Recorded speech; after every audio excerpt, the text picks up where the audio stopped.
continuer ni moom dina gagner place titulaire am vraiment moo nekk révélation tournoi bi. Il a fait de très bonnes entrées. waaw chaque fois su duggee day impacté à 17 ans aussi. oui. donc man li may njëkk a rafetlu sax mooy choix bi déjà. mooy à 17 ans c'est pas évident. c'est pas évident. à 17 ans déjà déjà France mu ngi joué équipe U17. France U20 tu vois donc. D'accord, son papa a joué un grand rôle, Souleymane Baye, tout le monde le connaît.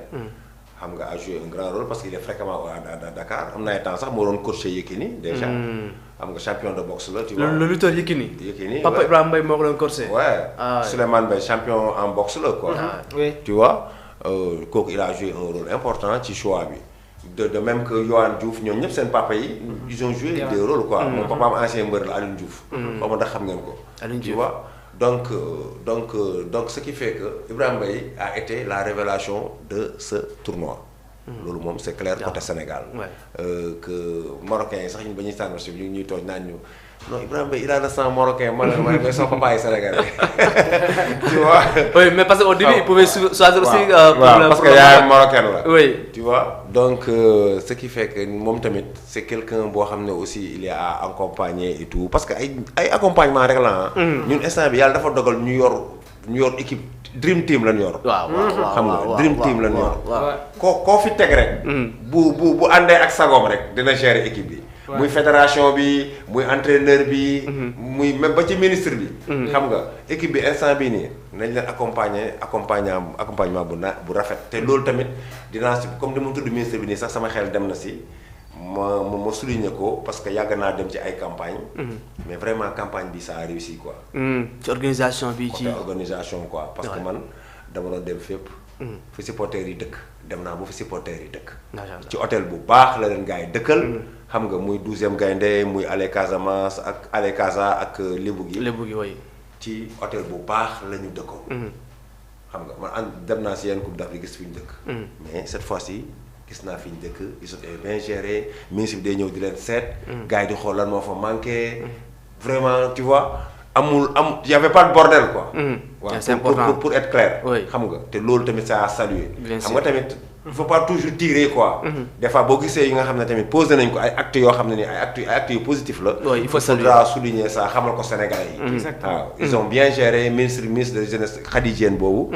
vraiment elle a bien géré. cette coupe d'Afrique. macha allah ñu leen féliciter alors je vois aussi une information maître Patrick Kabou moom aussi moom mooy avocat 12e Gaïndé ak ñi nga xam ne tamit des supporters yu téye foofu noonu mu ngi xam ne le jeudi 5 février la leen di àtte ndax grève bi nga xam ne ni am na foofu des avocats yu fa nekk daal di grève loolu aussi nag situation bi nga xam ne aussi c'est un peu compliqué jël nañ ko bi naam ñoo ngi feetu mais quand même y a des Sénégalais yi nga xam ne ba léegi ñoo ngi des Maroc foofu ci prison yow mi fa nekkoon. waaw ban sentiment ngay am ak aussi ban message ngay lancé par rapport à ça. bon li ma ciy lancé mooy il faut ñu taxawu leen ba pare tamit il faut ñu xam ne tamit yoon tamit dafay am.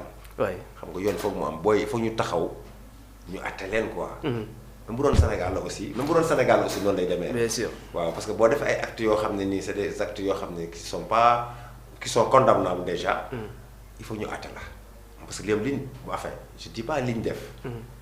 mais ñun ñëpp liñ def laay wax ñoom ñoo am malchance ñu jàpp leen rek.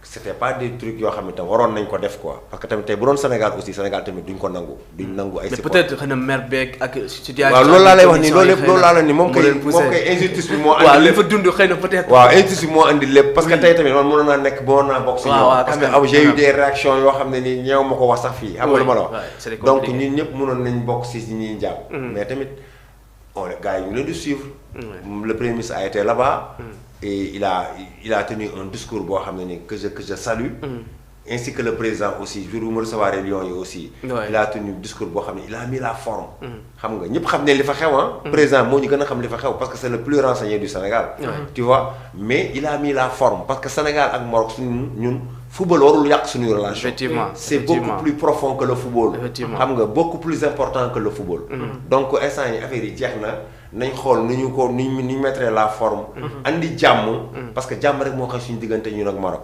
franchement ñu xool daal je pense que loolu mooy jàmm ji et que gars yi ñu ngi koy dox y a des avocats qui sont là-bas nu ñu koy waxee fédération bi xawma le gouvernement ils ont envoyé des émissaires foofu noonu. donc am na ay avocats yu fa nekk. am na ay Fall Drapeau c'est quelqu'un boo xam ne 12e gaynde la bokk. dem rek gis naa ko. mu ngi naan ma bon ñoom ñu ngi jotante sax gars yi téléphone. macha allah donc ce qui veut dire que gars yi ñu ngi seen jàmm. xam nga donc ils attendent que kii bi am audience bi am parce que avocat yi il paraît que au niveau du Maroc ñu ngi ci grève, tu vois. bien sûr. donc d'ici le 5 bon après ñu ñëw si jàmm. ñu bari ñibbi seen kër effectivement Mamour. yàlla na ñibbi si jàmm inchallah inchallah Mamour presque temps bi jeex na comme ni ñu ko defee à chaque fois aussi on va parler tam ci li nga xam ne aussi jëm na ci football international Ligue des champions yi on connaît déjà le top 8 Arsenal Bayern Liverpool Tottenham FC Barcelone Chelsea Sporting Manchester City Real moom démb daa mujjee xaaraat négandi.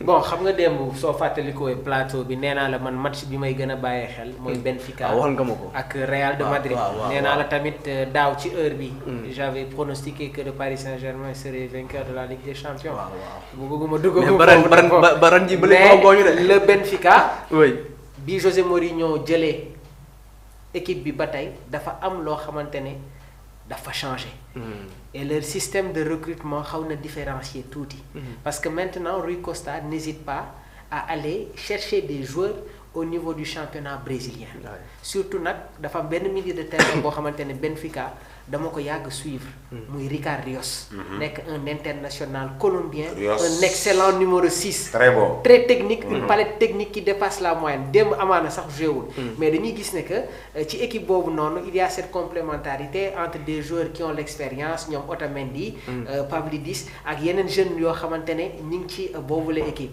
léegi nag je pense que Arbeloa au sortir de ce match là am na ay yenn match nag am na ay yenn enseignement yoo xamante ne war na ko si tirer parce que le Real une grande équipe tollootul foo xamante ne da ngay jël ay 4 buts. j'ai vu ce qui s'est passé j'ai vu la réaction de Mbappé mu jàpp ne tout ce qui s'est passé c'est une honte quand même gardien bi marqué contre ñoom jàpp ne loolu c'est inadmissible. waaw mais xam nga sànq avant may yéeg gis naa la réaction de José Mourinho. oui moom nee na 3-2 dafa doon chercher à préserver. li nga xamante ne moom mooy la.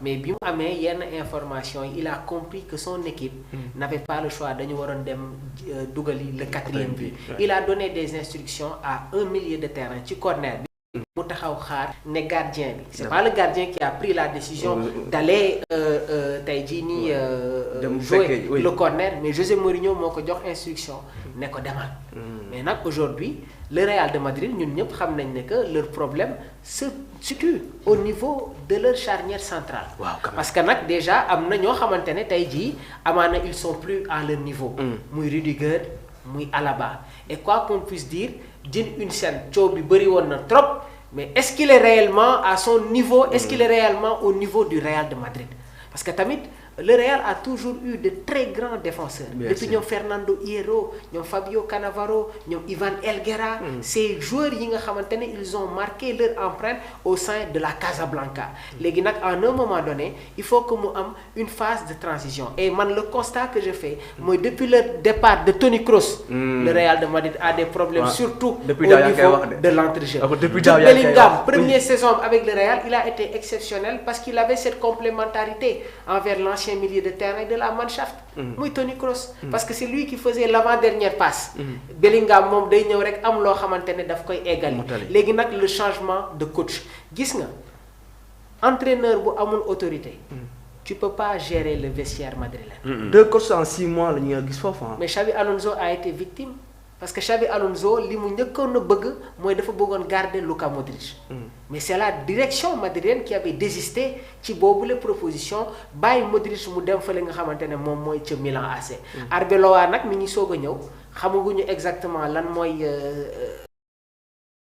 mais je pense qu'il faudra être très dur am autorité parce que nag quand tu te retrouves avec des joueurs comme Mbappé Vinicius Junior Jude Bellingham si tu n'as pas d'autorité dafay xaw a nekk problème daaw tamit nee woon naa ce qui fait la particularité de Pep Guardiola ak Luis Enrique ñoom seen équipe amul star ñoom ñooy star équipe yooyu noonu xoolal bi Luis Enrique doon quand il y avait les problèmes avant le départ de Kylian mais yëkkati woon na ay kàddu à la fin il voulait même se débarrasser entre guillemets de Kylian.